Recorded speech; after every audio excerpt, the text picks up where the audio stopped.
సమాజాన్ని శాసించాలన్నా, ఏంది శాసించాలన్నా ఎవ్వడు చదవనంత చదువు నేను చదవాలి.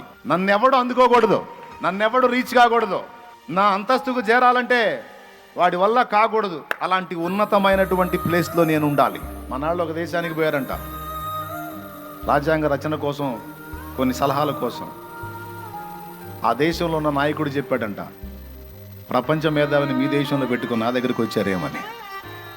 అంబేద్కర్ గారి గురించి మాకు సలహాలు ఇచ్చినోడు మీ దగ్గర పెట్టుకొని, మాకు గైడెన్స్ ఇచ్చిన వాడిని మీ దగ్గర పెట్టుకొని మీరు మా దగ్గరకు వచ్చారేందన్నాడు. అంటే వాళ్ళు కూడా ఆయన సలహా పొందారు. ఆ రేంజ్కి వెళ్ళిపోయాడు.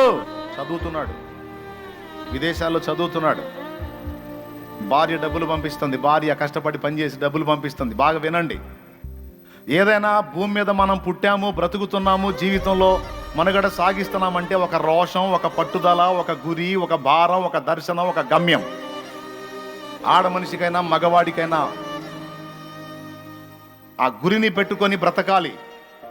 భౌతికంగా కొన్ని గురులు, ఆధ్యాత్మికంగా కూడా కొన్ని గురులు మనం కలిగి ఉండొచ్చు.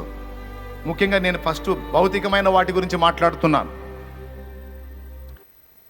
భౌతికమైందంటే ఈ సమాజానికి సంబంధించిన భూ సంబంధమైన దాని గురించి మాట్లాడుతున్నాను. అందుకు ఒక వ్యక్తిని మీకు సాక్ష్యంగా చూపిస్తున్నాను. మీరు